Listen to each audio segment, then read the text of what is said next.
Assalamualaikum warahmatullahi wabarakatuh. Good evening, Teacher Zarina. How are you today, teacher?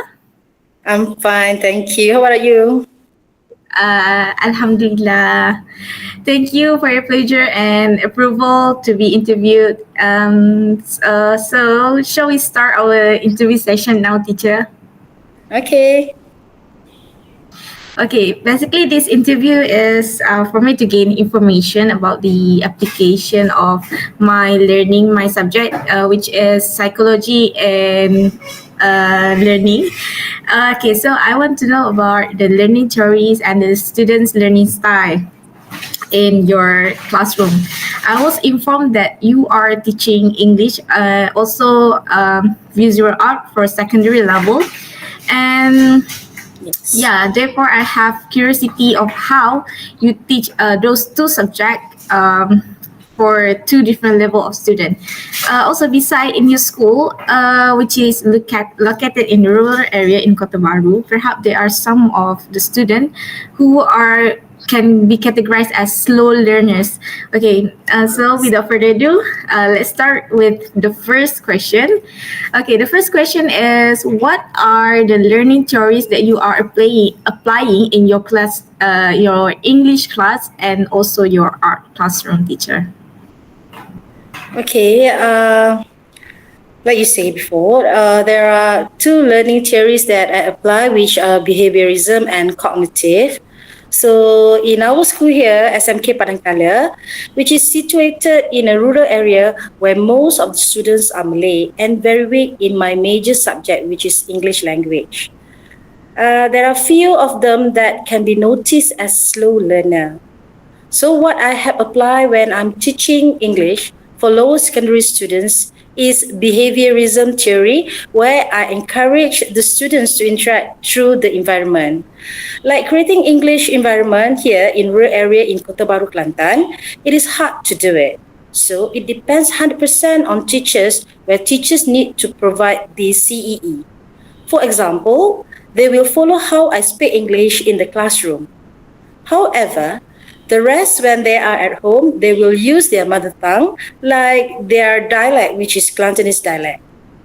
Therefore, as a teacher, during the teachings and learning session, as possible as I can, I use English or else I use bilingual.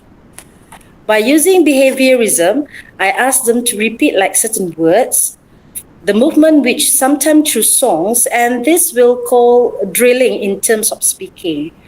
For writing and reading skills, there are certain drills that I use, the same technique where the students have to observe, follow, and repeat. Alhamdulillah, in my class, majorities of the students can understand well and memorize better, especially when speaking. They are able to apply a proper words or vocabulary, which this is the result of following and repeating the language. This is how behaviorism works for weak students, especially the slow learner. Meanwhile, for smart students, I use cognitive theory. I engage the smart students through emotions and their previous knowledge. Normally, I apply in both of the subjects that I teach. All the teaching techniques are quite same. But for English, I focus on cognitive process like memory activity.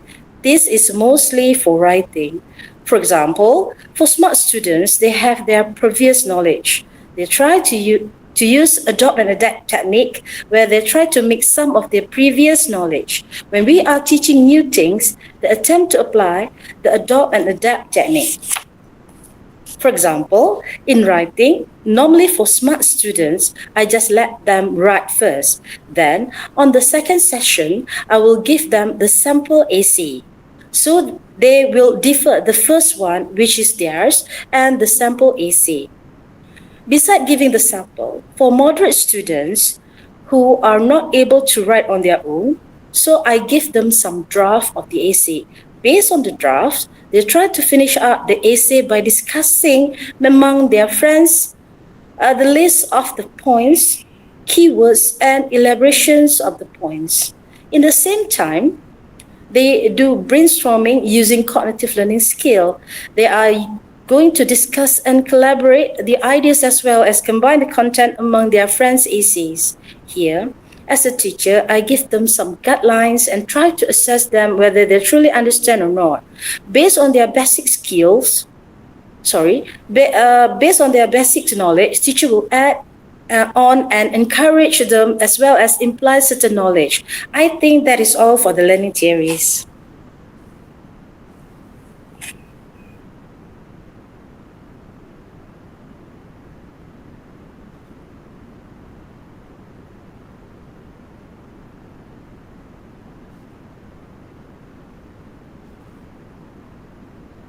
Adik, come again, adik. I couldn't hear your voice. Sorry, teacher. Okay. Thank you. So let's move on to the second question. Okay. Have you noticed of two learning style of your student in the classroom? Or to be clearer, what are learning methods that your student enjoy the most? Okay, of course, to teach students visual art, there's lots of visual materials. But now me as an English teacher, I teach the students both awake and smart with visual learning style. For example, teaching them nouns, I use variety of visual learning materials like pictures, diagram, and sometimes I bring the real object in the classroom, especially when I teach words or vocabulary. For sure, I will bring object or big pictures that refer to the things I want to teach them, like animals and so on. By exposing them to the visual, they understand well about the nouns. Other than that, I notice my students love to move around. This maybe we call it kinesthetic learning style. I once taught them about direction. Once in a while, I ask my students to do scavenger hunts or treasure hunt. I ask them to hunt for places around the school, and at the same time, they can know they're part of the school. To sharpen their cognitive skill, I ask them to find the clue, solve the problems or tasks in clue in order to move to the next station. This is interesting actually for them, where all the students engage so well. Thank you. Okay, so if I were your student, I also enjoyed those of the learning style, teacher. Okay, let us focus on the next content of special education needs. Okay, so how you apply both of behaviorism and what we call it cognitivism theories based on the learning style that you have mentioned just now to the special education needs student, teacher.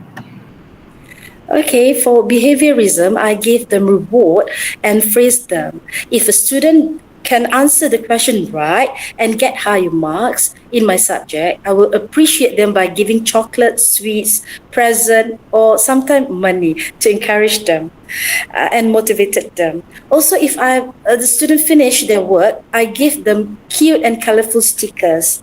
This is for moderate students. For slow learners, of course, they need more interesting and easier methods as they struggle to understand certain key points or grammar. They tend to do silly mistakes repeatedly in the exercise and in exam as well. So by behaviorism, they will rewrite the essay and do correction over and over until they get better with it. For cognitivism, me as a teacher guide them to think the points, the content of the essays, the correct verb to use, and so on. We call it many hints so that they think. So, how this series can relate to or help in their preference in their learning style, which are visual and kinesthetic. Like I said, giving stickers, I can track progress and encourage good behavior.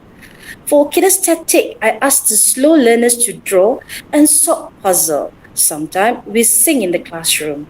After singing here, I come to the cognitive theory, which is based on the puzzle. I ask them to answer the questions. For scavenger hunt, there is a visual which is the map, and when they search for the clues, that is the kinesthetic. And when they solve problem, that is the cognitive process happen. Of course, by this, slow learners will engage well in the activity. Thank you. Okay, finally, my last question. before that, I totally agree with you, teachers. Slow learners sometimes do not actually hard or really struggle to learn something. But the truth is that they just need appropriate, or we call it the method that they truly enjoy the most to get better understanding, or we call it as in order to them to comprehend certain contents as normal student can.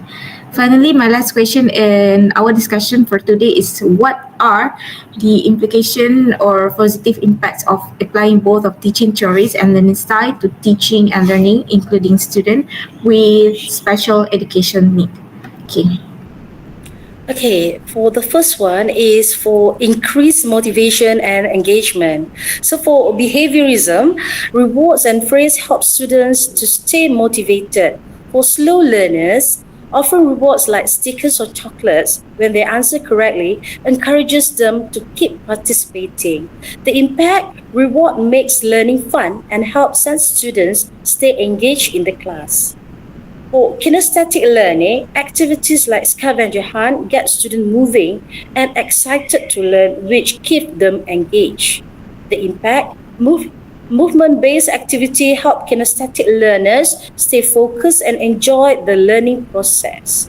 Number two, the second one, better retentions and memory. So for cognitivism, using strategies like visuals, aid, pictures, and diagram help students to remember and organize information well. In fact, the impact, visual learning aids make it easiest for the students, especially STEM students, to understand and remember what they learn. Behaviorism, repetitions and practicing skills through drills help students remember and master concepts. The impact, repeating tasks make learning stick, especially for slow learners who need more practice. Also, it creates stronger teachers and students relationship, making students feel more confident. That's all. Okay. Based on all the elaboration from you, teacher Zarina, I can conclude that teacher is playing a vital role to support the student with productive, authentic, and relevant learning environment. And also, teacher play important role to ensure the inclusivity in delivering knowledge. Okay, so with that, I think that's all for this time. Teacher, I really appreciate the willingness of you for answering all my questions, and I hope for more collaboration with you. Okay, with a pure heart, I pray you always be healthy, be happy, and be excited to teach your student. Okay, thank you very much, teacher, for your time. Love you. You're welcome. Salam Ramadan Karim. Salam Ramadan.